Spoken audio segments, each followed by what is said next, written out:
Hello, my name is Areli Reyes, and today we will be talking about, are you living or surviving? Wages must be raised. In the United States, many of Americans that earn federal minimum wage are facing a problem where earning federal minimum wage does not support the current cost of living in America. The federal minimum wage is currently sitting at $7.25 an hour, which hasn't been raised in over a decade. Because of this, many of Americans are having to work long hours for low wages, meaning that many of them are working paycheck to paycheck, are suffering physical and mental strain, and a lot of them are forced to work multiple jobs to be able to provide for themselves or for their families. These low wages are keeping families stuck in poverty, and the reality is that working full time no longer guarantees financial stability like it once did. Let's take a look at this from a visual perspective. The cost of living versus wages. On the left-hand side, we have your typical American. Let's say that they're not married and they don't have to provide for a family. They're working 40 hours full-time and they get paid bi-weekly at a rate of $7.25 an hour, meaning that their income would be $580 a month. On the right-hand side, we have the typical expenses that Americans pay, including rent, groceries, gas, utilities, and etc. That does include anything minor like dining out or clothing. When we compare income versus expenses side by side, we see that the income is over half of the expenses that an American has to pay in the span of only 1 month.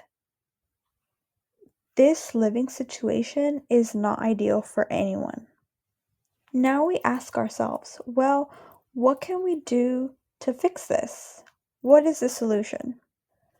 The solution would be to raise wages. Although federal minimum wage is $7.25, at least 17 states have minimum wages higher than that, according to an article. The reality is that the United States should align wages with the real cost of living so that Americans are able to live comfortably and so that we can also reduce the amount of poverty that we're seeing in our nation. However, some may argue that raising federal minimum wage would cause job losses, that it could be harmful to small businesses, employers could reduce hours, or we would see increased prices on everyday goods.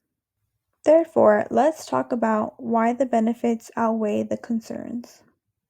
Jobs would not be lost, only vacancies would. We would see that higher wages would equal lower turnover rates and stronger businesses. We would see that because workers are working in a rewarding environment, we would see more stable and productive employees, and we wouldn't hear any more of, I don't get paid enough for this. We would see reduced poverty and health issues and significant economic growth. Here are some examples of concerns versus outcomes. Some may say jobs will be lost, but increase of job vacancies, not jobs, according to an article, is what we would really be seeing. Others will state, well, raising wages would be harmful for small businesses. In reality, we would see more productive and engaged workers, especially considering that there would be less physical and mental strain on them. Some may argue, well, it'll be too expensive. However, the outcome would be that there would be a healthier workforce, which would mean a stronger economy. Others may say, well, teens will lose job opportunities. However, teens could be able to focus on school more and work towards a brighter future. If wages are raised, these are the positive outcomes, positive effects that the American nation would see. The economy would face significant economic benefits. There would be reduced dependence on government aid because many would be able to afford their own health care. There would be lower employee turnover costs. There wouldn't have to be many costs spent on training or uniforms because there would be increased job stability and retention, and we would be able to boost local spending. There would also be many health benefits. Many workers will face less stress and burnout, improved physical and mental health. There would be healthier future generations, which could also mean a stronger workforce. There would also be more opportunities to progress. There would be more time for continuing education, upward mobility would be in reach, more families would be able to reach financial stability and live comfortably, and this would reduce generational poverty. This is the end. Thank you for taking the time to listen to my presentation, and this is my works cited.